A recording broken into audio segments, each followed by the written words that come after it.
Hey, everybody, it is Scott Steen with winnersandwhiners.com coming to you with the Tuesday edition of Today in Sports Betting, doing it MLB style, taking a look at our favorite baseball plays of the day. Scott, now this one we're going to truly get to talk about some of the plays that get our attention because there are no real TV games, so to speak. I guess occasionally there will be the Sunday night game and whatnot, but there's, generally speaking, no national game, so we can talk about with whatever we want to. Does that excite you?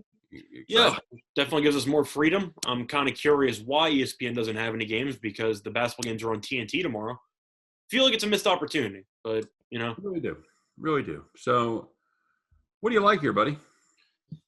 Oh, we're just gonna open it up for a smorgasbord. I thought we were gonna talk about some games in particular. Well, that's your cue to talk about the game that we talked about. Oh, sorry, I got to look at my cue card. Yeah, you know what game really interests me is the Rays and Red Sox taking place at 7:00, right? Doesn't that game just jump off the page? It really does, Scott. Yeah. Tell us about it.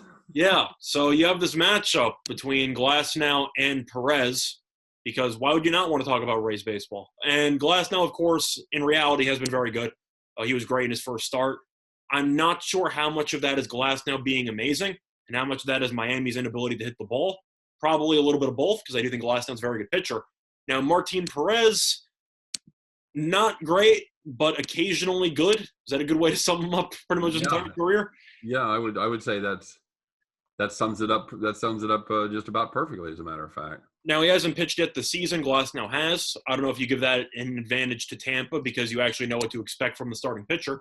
I think that might, be a little bit of a plus for Tampa. Of course, Tampa's favored. Having said that, Red Sox seemed a little bit pissed off yesterday that they got swept by Baltimore, and they ended up winning 11-2 yesterday, so it seemed like Boston really just was ready to go. I said I love the over in that game on the radio show because you had Pivetta against – who was he against again? Somebody who I think is terrible. I forgot who it was. I don't remember. I don't have it in front of me. I'm looking at other stuff here. Oh, it's all good. But anyway – point is that I credit the offensive explosion for Boston yesterday to the fact that Tampa's starter wasn't exactly very good. You look at just that whole matchup in itself, it was really just an over machine. You could kind of see it coming based on the pitching matchup. Pivetta, I think, is bad. It was Michael Wacha. Oh, that's right. Yep. And Wacha, I think, is either well past his prime or just a minor league pitcher at this point. Then they brought in Chris Mazza, who I believe is a Red Sox reject, who was awful. Gave up 6 runs, but they brought in they cleaned out the bullpen with the mop-up duty guy who was awful because he's supposed to be. So I'm not going to overreact to what happened yesterday. I think Glasnow gets the Rays back on track. I do think that this game will be a little bit lower scoring. I think that this is kind of an overreaction to the high-scoring game yesterday because of the bad pitching. But totals at 9. I think Glasnow probably goes 7 innings, 2 runs or so. So I'll look to Tampa at minus 145 or so because I still don't think Boston's very good. And Tampa's offense has really not been great either this year. So I like the under. Yeah, that's a solid play. Although I just don't put enough faith in Perez to keep that Tampa Bay offense down. I like the side at minus 140 a lot better. I think you're getting a great pitcher here in Glasnow who got off to a hell of a start. He went 6 innings, gave up just 1 hit, obviously no earned, 6 strikeouts. So would you prefer Red Sox team total under? Yeah, if I was going to play it. Although, the other problem with that I have. You're batting 9 pretty much? Tampa Bay bullpen hasn't been great either. Oh, yeah. Okay. Well, they weren't expected to once Anderson got injured. Well, they're expected to be a little better than they have been so far. Correct. Then again, I'm kind of throwing yesterday's game out because they used their worst reliever on purpose. Yep. Yeah, and it's too early to dwell on that. So I'm gonna take the guy that's going to go 6 or 7. Yeah, I agree. Give up two runs tops and let them take their chances for the last 2 or 3 innings with the top of the bullpen. Yeah. So besides that game, what other game do you want to talk about? Did I cue you up properly? Did I do that? Yeah, that's pretty good. We're going to talk about the Toronto-Texas game. This Texas team has been pretty much. I think it's going to be a dead over team all year. It didn't work out for us yesterday as they fell one run short. But I think that generally speaking, they're just going to keep throwing crappy pitchers out there after crappy pitchers, and I think it's going to work in our favor because they can still bop a little bit. That's the problem they ran into yesterday. The pitching was, not quite as shitty as it normally is. They only gave up 6 runs, but the offense did absolutely nothing against Toronto. So Is Steven Matt's actually mediocre, or did Texas just not show up? that's a great question because we'll have to keep an eye on that because supposedly Matt's, best shape of his life for spring training. So He looked like it. He was really good yesterday. I know. But today we've got one of your favorites going for Toronto. I know you're a big Roark fan. Huge Rourke guy. Yeah, you know me. So Oy. he's yet to make a start so far this season, and he's going up against. Wow, where do they find these guys? We're going up against Dayton Dunning. He actually had a good record last year. Went 2-0, sub-4 ERA. Yeah, I know. He was fine. He just sounds like a guy that's not going to be good. But no, Dunning was okay. Yeah. So does that scare you? Does that scare you off this 9.5, Scott? Not really. Just being completely honest here. I think Toronto's going to win the game. I know Toronto's minus 130, minus 135 or so. I like Toronto. I know that I've criticized Rourke in the past because I don't think he's very good. Having said that, one of these teams we think is a dark horse to win the division. The other team we think might be the worst team in baseball. So I'll take minus 130. Yeah, we don't want to give too much away. But I think you'd agree with that. Minus 130, I expect a lot of Blue Jays money to come in on this game. I would think so if people are paying attention. Texas is supposed to be awful. So, yeah, I think Toronto, even though they're without Springer, offense, pretty good. Yeah. So, Texas, this offense has some pieces, Gallo in particular, who is a 3-outcome guy, strikeout, home run, or just basically a walk. But, yeah, it's just – I just think this line's too low. He's a 3-tool player. A strikeout, walker, home run. If realistically, I think that Toronto should probably close at what, minus 145, minus 150 in this game? It should. So I'll take Toronto before the line move. Okay. Value up to about 140 for me. Yeah. I think there's probably value up to 155 or something just because Texas is that bad. But you wait too long and then suddenly you feel like you missed the boat. Yep, that's definitely true. All right. Yeah, we're gonna. I think there's one game we kind of have to talk about just for a brief rant discussion.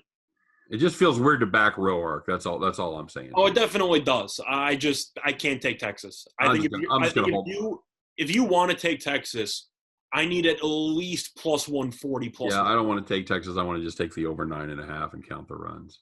Okay, that's fair. All right, what game are you talking about, bud? Well, I feel like we got to talk briefly about the Dodgers and A's because this A's team, I've been trying to find a line for it. I know it was on Bet on the Line before the season started. I'm trying to find first manager to get fired. And I don't want to overreact 5 games into a season. Yeah. I don't know what the price is on Oakland's manager. But for a team that first of all, the first manager that usually gets fired is usually not a bottom feeder because they were expecting to be bad. It's usually a team that has some type of upside that people think might be good. The front office is delusional, and the team struggles early on, and then they pull the plug and blame the manager as a scapegoat. No, you're not delusional. I think the A's should be good. No, I'm saying usually. I didn't mean Oakland this year. I just meant usually it's the front office who's like, this team should be competitive. There's no reason that we should be losing. So we have to try to figure out something for a spark. Oakland should be good. Yeah, it's just bad. They've been by far the worst team in the majors so far. Of course, they ran into the buzzsaw that is the Houston Astros right now. And they also played the Dodgers. Although the Astros ended up getting beat, by the way. So they also played the Dodgers. So it's not a fun time, but all I know is that Melvin's been there since 2011. He's been there a long time. He's not going to be towards the top of that list. I think it'll still be with the Rockies, the Rangers, all these really, really bad teams. But I don't know what price you get on Melvin if the line pops up again or that prop pops up again. That has to be worth a sprinkle, right? Because if Oakland starts out, let's just say really bad, 8-20. Okay. I'm assuming you would agree that they're just going to overreact and punt the manager. I don't agree. I don't agree with that. You don't think there's any value on that, or like 10-1, 12-1? Maybe 10-1. Just because and part of that is some of the other teams seem to have righted the ship a little bit. They're not. A lot of it's schedule based, but I'm just saying a lot of front office people look at the manager as the fall guy. If the team doesn't work out, they're not going to blame Billy Beane. Probably going to blame the manager. Yeah, I just think Melvin's built up enough credit to give him a whole year. I think you should, but I don't think that they will. Okay, we'll see. You like the Dodgers here in this spot? Especially if the Astros keep, opening up the lead. I know they blew it today, but if Astros are up 6 games or so on Oakland early on, you might see an overreaction. Okay. But for this matchup, I like the over actually. I believe it's at 8.5. I got it at 8. I'll bet online juiced over -125. I gotta like the over at 8 there. Kershaw, I know it was in Coors Field. He did not look good, and I know that's not even from home runs. That's the thing, is that people think Coors Field is an automatic excuse because the ball travels further. When you give up a ton of hits and they're all ground balls or line drives up the middle, it has nothing to do with Coors Field. That's right. So exactly right. He was awful in that game. Yeah, Coors Field gives up gappers and home runs. Yeah, so. I think that Bassett is okay. He can occasionally get lit up, and Dodgers have one of the best offenses in the league. I just see runs here. We talked about how even totals in the past are usually a great bet in baseball. You do the built-in push with the extra inning draw at 4-4. The push win. I like the over on that. Yep, I got to agree. Anytime it's 8, man, you got to look hard. You got to look hard, and it could easily be 7-2. Could be. I mean, you look at what happened today. Dodgers open up 9 runs in about the first 4 innings, and you already win. Yeah, Dodgers averaging, they're 4-1. They're averaging over 7 runs a game. Yep. The biggest surprise is the fact they're giving up 4.8 per game. So, All right, I'll play that with you. Anything else? Get your wheels cranking here. Not really. I know that you have a matchup with the Yankees and Orioles. Shocker, Yankees are about -300 because you have Cole on the mound against Dean Kramer. Yep. I know the Yankees on the run line are about -140, give or take. I think they probably roll just because the Yankees have dominated the Orioles for the last couple of years. I forgot the exact number, but I'm pretty sure the Yankees have won on the run line about, I think it's about 85% of their matchups with the Orioles over the last. This has been pretty. Yeah, we talked about that last year. This has been a cash cow. The Yankees on the run line again. It sounds like an exaggeration. I'm pretty sure it's north of 85%. I don't think you're wrong, but I don't. So I'd have to look to the Yankees there. But other than that, not really. I'd look towards the Cardinals and Marlins first 5 under, which I think is going to be kind of my move with Alcantara on the mound. Probably going to be really good in the opener against that. What? 4.5 on that would be my guess. Yeah, probably. I know it's at 8. You already have seen some moves to 7.5. I think Gant's okay, but Alcantara is solid, and this team can't hit. So we talked about how Texas might be a dead over team. You might get some low totals with the Marlins. Yep. They have a good rotation, and they can't hit. So the first 5 unders should be pretty solid. Not Indian solid, but still pretty good. Yeah, they're a terrific under team. Yep. No question about it. That's pretty much all I got. All right, buddy. Detroit, I think, is going to be another under team. We'll see if the pitching can hold up. It depends on who's pitching, but I'm assuming, I don't know if you have a play on it. I know that you did pretty well with the Twins yesterday. The Tigers, they win 2 games against the Indians, and people forget how bad they are. Well, I think the people overestimated how good the Indians are. And I think the Twins are really good. We saw them struggle against Duffy in the Royals pen today and put up nada. They scored 0 against Duffy and the Royals. Not a thing. So, yeah, the Twins, we talked about why we thought they were the best team in the division. They've looked like it so far. I think Nelson Cruz's home runs haven't landed yet. Especially the second one. That was bad. Just about got him a third, bud. Just about. But very close. I got to like the Twins there on the early game. I know Casey Mize is a young prospect up-and-comer. Was not good last year. I'm not a Hap guy, so I would lean to the over if I had the choice between the two of them. Yep. I'm worried about the Tigers offensively. Minnesota could probably score 7. I'll take Minnesota over 5, probably going to be 5.5 on the team total there. I have to like that. Mize, I think, could be good, but he's got a long way to go. I just as soon take Hap out of the equation. Definitely fair. Give me the 9 at bats and the team total over. Yep. All right, sir. Well, that's going to do it for our baseball show. As always, we appreciate you guys watching. Don't forget to give us the like. Don't forget to give us the subscribe. Check us out on our daily radio show. We do every day, 4 p.m. Eastern time. do the afternoon drive there on WWPR 1490 out of Tampa Bay, St. Pete. But for now, that's going to do it for us, Scott. We're going to wrap it up.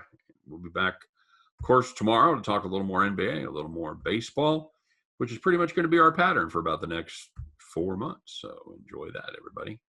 Bring back NASCAR. What's that? Bring back NASCAR. Yeah, we might talk about a little NASCAR here at some point. We'll see. Did you enjoy the dirt race? What's that? You enjoyed the dirt race? I did. I thought that was fun. How about yourself? I watched a bit of it. It was pretty cool. A little bit different. Not as many slide jobs as I thought. So. Well, it's kind of funny because every single turn in overtime, people were sliding over every corner. It was really funny. Yeah, it's interesting to see. It's a different skill set for sure. Mm-hmm. But for baseball, that's going to wrap it up for today. As always, we wish you guys nothing but the best on all of your plays. Hope every one of those tickets in your pocket turns into cash money back at the window. For myself, for Scott Reichel, for all of us over here at winnersandwhiners.com, wishing you guys a great day. Appreciate you watching, and we'll be back and see you tomorrow on Today in Sports Betting. Take care, everybody.